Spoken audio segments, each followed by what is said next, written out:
வணக்கம். இலங்கை செய்திகளுக்காக நான் டிலக்ஷனா. முதலில் தலைப்புச் செய்திகள். முப்படைகளிலிருந்து தப்பியோடிய அதிகாரிகள் கைது. சுமந்திரனும் ஸ்ரீதரனும் பிளவுபட்டு இருப்பதாக கடுமையான விமர்சனங்களை கூறிய அமைச்சர் சந்திரசேகர். நான் செய்தது குற்றமாக இருந்தால் எனக்கு எதிராக வழக்கு தாக்கல் செய்யுங்கள் என ஜனாதிபதி அறிவிப்பு. இனி விரிவான செய்திகள். 2022 அறகலைய போராட்ட காலத்தில் தீ வைப்புகளினால் வீடுகளுக்கு ஏற்பட்ட சொத்து சேதத்திற்காக 92 முன்னாள் பிரதேச சபை மற்றும் நகர சபை உறுப்பினர்களுக்கு ரூபாய் 620 மில்லியன் இழப்பீடு பெற்றுள்ளதாக தெரியவந்துள்ளது. இதேவேளை 2022 மே 9 ஏற்பட்ட கலவரத்தின் போது தீ வைப்புகள் காரணமாக வீடுகளுக்கு ஏற்பட்ட சொத்து சேதத்திற்கு இழப்பீடு பெற்ற நாடாளுமன்ற உறுப்பினர்களின் பட்டியலை பிப்ரவரி 6 அமைச்சர் நலிந்த ஜெயதிச நாடாளுமன்றத்தில் சமர்ப்பித்திருந்தார். குறித்த பட்டியலின்படி 43 நாடாளுமன்ற உறுப்பினர்கள் மற்றும் அமைச்சர்களுக்கு ரூபாய் 1.22 பில்லியன் இழப்பீடு வழங்கப்பட்ட அம்பலமாகியிருந்தமை குறிப்பிடத்தக்கது. ஒரே கட்சியிலிருந்து சட்டத்தரணி சுமந்திரனும் மற்றும் நாடாளுமன்ற உறுப்பினர் ஸ்ரீதரனும் பிளவுபட்டு இருப்பதாக அமைச்சர் ராமலிங்கம் சந்திரசேகர் கடுமையான விமர்சனங்களை முன்வைத்துள்ளார். இது தொடர்பில் மேலும் தெரிவித்த அவர், ஒரே கட்சியிலிருந்து பிளவுபட்டு காணப்படும் சுமந்திரனுக்கு என்ன அருகதை உள்ளது தமிழ் மக்களின் ஒற்றுமை பற்றி கதைப்பதற்கு? முதலில் கட்சிக்குள் இருக்கும் நீங்கள் இருவரும் ஒன்று சேருங்கள். கடந்த காலத்தில் ராஜபக்சாக்களுக்கும் ரணிலுக்கும் வாள் பிடித்த நீங்கள் தற்போது தேசிய மக்கள் சக்தியை பார்த்து நரி போல ஊழையிடுபவர்களாக மாறியுள்ளீர்கள். இந்த நிலையில் இவ்வாறான நரியின் ஊழையை கண்டு சிங்கங்கள் ஒருபோதும் கலங்காது என்று அவர் தெரிவித்துள்ளார். மேலும் தேர்தல் நடவடிக்கை, தமிழ் மக்களின் அரசியல் நிலைமையை, தமிழ் தலைமைகளின் அரசியல் நகர்வு மற்றும் பலதரப்பட்ட விடயங்கள் தொடர்பில் அவர் கருத்து தெரிவித்துள்ளமை குறிப்பிடத்தக்கது. முன்னாள் ஜனாதிபதி ரணில் விக்ரமசிங்க லஞ்ச ஒழிப்பு ஆணைக்குழுவின் முன்னிலையாகும் திகதி தொடர்பில் கருத்து வெளியிட்டமையால் எழுந்த குற்றச்சாட்டுக்கு ஜனாதிபதி அனுரகுமார பதில் வழங்கியுள்ளார். அதன்போது முன்னாள் ஜனாதிபதி ரணில் விக்ரமசிங்க லஞ்ச ஒழிப்பு ஆணைக்குழுவில் முன்னிலையாகும் திகதியை மாற்றி கோரி அனுப்பிய கடிதம் குறித்து ஜனாதிபதி அனுரகுமார திசாநாயக்க சட்டவிரோதமாக அறிந்து கொண்டதாக எழுந்த குற்றச்சாட்டு குறித்து ஊடகவியலாளர்கள் கேள்வி எழுப்பியிருந்தனர். இதற்கு பதிலளித்த ஜனாதிபதி அனுர செய்தி மூலமாக அதனை அறிந்து கொண்டதாகவும் நாட்டின் ஜனாதிபதி என்ற முறையில் அது தொடர்பில் தாம் அறிந்திருக்க வேண்டும் என்றும் குறிப்பிட்டுள்ளார். அத்தோடு இது தொடர்பில் தான் அறிந்திருந்தது குற்றமாக இருந்தால் அதற்கு எதிராக வழக்கு தொடர ஒரு சட்டத்தரணியாக வாய்ப்புள்ளதாகவும் ஜனாதிபதி தெரிவித்துள்ளார். முப்படைகளில் இருந்து தப்பி ஓடிய அதிகாரிகள் உட்பட 2325 வீரர்கள் கைது செய்யப்பட்டுள்ளனர்.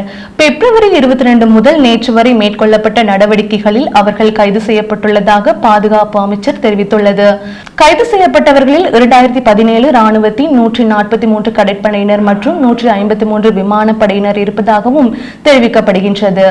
அத்தோடு காவல்துறையினர் மேலதிகமாக 281 முற்படையினரையும் கைது செய்துள்ளதாக கூறப்படுகின்றது. காஷ்மீரில் தீவிரவாத தாக்குதலில் ஈடுபட்ட நபர் சென்னைக்கு சென்று அங்கிருந்து கொழும்பு செல்லும் விமானத்தில் ஏறிவிட்டதாக இந்தியாவில் இருந்து இலங்கைக்கு அவசர எச்சரிக்கை கொடுக்கப்பட்டது. எச்சரிக்கையை தொடர்ந்து இன்று ஸ்ரீலங்கன் ஏர்லைன்ஸ் விமானம் பண்டாரநாயக்க சர்வதேச விமான நிலையத்தில் வைத்து இறங்கிய போது புலனாய்வாளர்கள் காத்திருந்தனர். விமானத்தில் இருந்து பயணிகள் அனைவரும் சோதனை செய்யப்பட்டனர். சோதனையின் பின் சென்னையில் இருந்து வந்த ஸ்ரீலங்கன் ஏர்லைன்ஸ் விமானத்தில் சந்தேகக்கிடமான நபர்கள் யாரும் கண்டுபிடிக்கப்படவில்லை என்று பாதுகாப்புத்துறை அமைச்சர் அருண் ஜெயசேகர் தெரிவித்துள்ளார். ஊடகங்களுக்கு பேசிய ஜெயசேகர் பாதுகாப்பு நடவடிக்கையை தூண்டும் வகையில் இந்தியாவில் இருந்து அதிகாரிகள் தகவல்களை பெற்றிருந்தாலும் விமானத்தை ஆய்வு செய்ததில் எந்த சந்தேக நபர்களும் கண்டறியப்படவில்லை என்பதை உறுதிப்படுத்தினார். இன்று காலை 11:53 மணிக்கு சென்னையில் இருந்து வந்த விமானம் UL 122 பாதுகாப்பு படையினர் முழுமையான சோதனை நடத்தினர். சென்னை பகுதி கட்டுப்பாட்டு மையத்தில் இருந்து எச்சரிக்கையை பெற்ற பிறகு உள்ளூர் அதிகாரிகளுடன் ஒருங்கிணைத்து தேடுதல் நடத்தப்பட்டதாக ஸ்ரீலங்கன் ஏர்லைன்ஸ் ஒரு அறிக்கையில் குறிப்பிட்டது. விமானத்தில் இருந்து பயணிகள் அனைவரும் சோதனையின் பின்னரே கீழே இறங்க அனுமதிக்கப்பட்டனர். ஆனால் இந்த நடவடிக்கையை ஸ்ரீலங்கன் ஏர்லைன்ஸ் விமானத்தின் அடுத்த சேவையான UL 308 விமானம் சிங்கப்பூருக்கு செல்வதில் தாமதத்தை ஏற்படுத்தியது. உள்ளூராட்சி மன்றங்களுக்கான தேர்தல் பிரசார பணிகளுக்கான எரிபொருள் செலவை அரசாங்கத்துக்கு மேல செலுத்தியுள்ளதாக ஜனாதிபதி அனுரகுமார திசாநாயக்க அறிவித்துள்ளார்.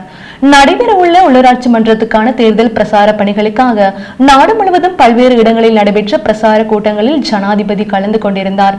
இதற்காக அவரது வாகனங்களுக்கு ஜனாதிபதி செயலகத்தினால் வழங்கப்பட்ட எரிபொருளுக்கான செலவை மீளவும் அரசாங்கத்துக்கு செலவுள்ளதாக அவர் அறிவித்துள்ளார். அத்துடன் முன்னைய அரசியல்வாதிகள் போன்று தான் கட்சியின் தேவைகளுக்காக அரசாங்க செலவில் ஒருபோதும் ஒழுங்கு வானூர்திகளை பயன்படுத்தவில்லை என்றும் அவர் சுட்டிக்காட்டியுள்ளார்.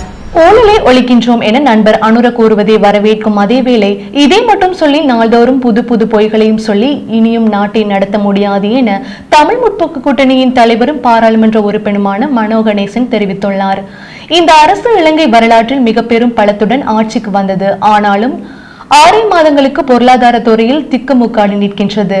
அரசு செலவை குறைக்கின்றோம், ஊழலை ஒழிக்கின்றோம், ஊழல் செய்தவர்களை வழக்கு போட்டு சிறையில் அடைக்கின்றோம் என்ற நண்பர்கள் அனுரவின் அரசு சொல்வதை தான் 100க்கு 100 வரவேற்கின்றேன். இவை எனது கொள்கைகளும் தான். ஆனால் இதை மட்டும் சொல்லி சொல்லி நாட்டை நடத்த முடியாது. நாள்தோறும் பொய்களை மாத்திரம் சொல்லி அரசை நடத்த முடியாது. நாட்டின் முதல் முக்கியத்துவம் பொருளாதாரத்திற்கு வழங்கப்பட்டே ஆக வேண்டும். ஆனால் அதை செய்ய அனுர அரசுக்கு தூர நோக்கி இல்லை. ஏற்றுமதியில் வீழ்ச்சி, வெளிநாட்டு மூளைத்தனம் அறவே இல்லை. வேலை இழப்பு, பணப்புழக்கம் குறைவு என்பவற்றை தவிர்க்க இந்திய பொருளாதாரத்துடன் நெருக்கமான உறவுகளை ஏற்படுத்தி விசேட வர்த்தக சலுகைகளை கோரி பெற்று முன்னேறுவோம் என்றார். பொருளாதாரத்துடன் நெருக்கமான உறவுகளை ஏற்படுத்தி விசேட சலுகைகளை கோரி பெற்று முன்னேறுவோம் என்றார். இந்திய பொருளாதாரத்துடன் நெருக்கமான உறவுகளை ஏற்படுத்தி விசேட வர்த்தக சலுகைகளை கோரி பெற்று முன்னேறுவோம் என்றார். அவை அரசு சேவைகளில் ஏறவில்லை. ஏற்கனவே இந்தியாவிலிருந்து இலங்கைக்கு முதலீடுகள் வருவதே நின்று போய் இன்று கணிசமான இலங்கை ஆடை உற்பத்தியாளர்கள் தங்கள் தொழிலகங்களை இந்தியாவை நோக்கி கொண்டு செல்லும் ஆபத்தை ஏற்படுத்தியுள்ளது. ஆகவே இவை எல்லாம் சேர்ந்து அடுத்த வருடம் முதல் காலாண்டில் பொருளாதார நெருக்கடியான வாய்ப்புகள் மிக அதிகம். இந்நிலையில் இன்று நாம் இடம்பெறும் அரசியல் கூட்டணியை மேலும் விரிவுபடுத்தி ஊழல் இல்லாத ஆனால் அனுபவம், ஆற்றல் கொண்ட மிகப்பெரிய அரசியல் கூட்டணியை கட்டியெழுப்பும் முயற்சிகளை நாம் ஏற்கனவே ஆரம்பித்து விட்டோம். மக்கள் ஆணையுடன் வந்துள்ள அரசை வீழ்த்தும் நோக்கம் எமக்கு கிடையாது. ஆனால் எமக்கான தேசிய பொறுப்புகளை நாம் நிறைவேற்ற தயங்க மாட்டோம். கொழும்பில் நாம் பலமாக இருக்க வேண்டும். நாடாளுமன்ற தேர்தலின் போது வாக்களிப்பில் கலந்து கொள்ளாமல் இருந்தமையை தவிர்த்து முகம் தெரியாத நபர்களுக்கு வாக்களித்தமையும் நிவர்த்தி செய்து இந்த தேர்தலில் அணிதிரண்டு வாக்களியுங்கள்.